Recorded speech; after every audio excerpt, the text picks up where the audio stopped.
यह कहानी बादशाह अकबर के जमाने की है। एक बार एक व्यापारी अपने किसी काम से कुछ दिनों के लिए प्रदेश से दूर गया हुआ था। जब वह अपना काम खत्म करके घर पहुंचा तो देखता है कि उसकी पूरी तिजोरी खाली है।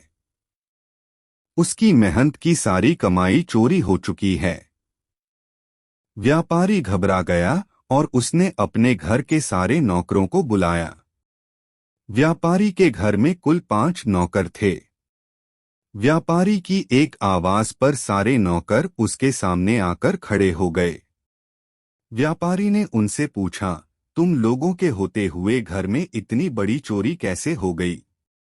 जब चोर आकर मेरी पूरी तिजोरी साफ कर गया, उस समय कहाँ थे सब के सब? एक नौकर ने जवाब दिया, हमें नहीं पता ये चोरी कब हुई मालिक, हम सो रहे थे। उसकी यह बात सुनकर व्यापारी गुस्से से आग बबूला हो उठा और बोला, मुझे तो लगता है कि तुम 5 में से किसी एक ने ही चोरी की है।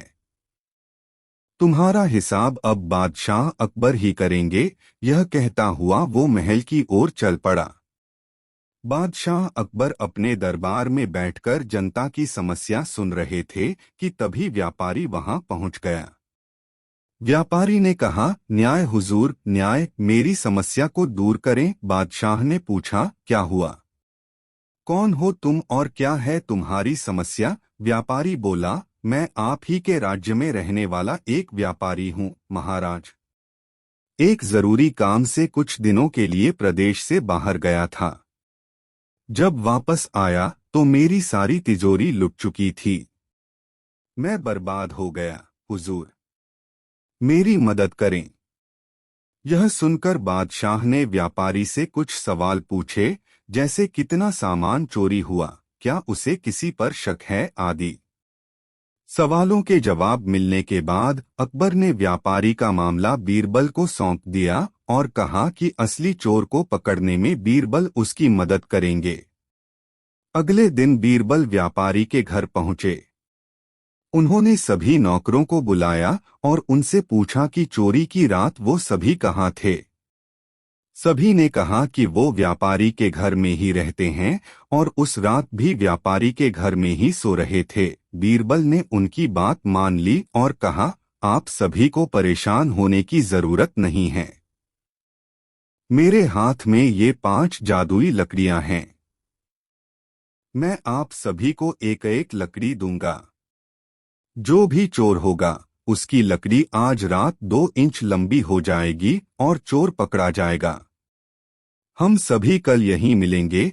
यह कह बीरबल ने सबसे हाथ में एक एक लकड़ी पकड़ाई और वहां से चले गए।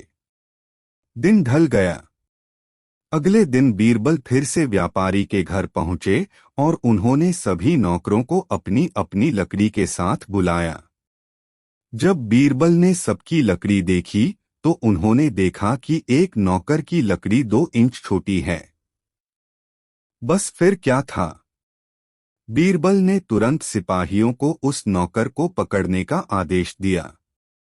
व्यापारी इस पूरी घटना को समझ नहीं पाया और असमंजस से बीरबल की तरफ देखने लगा।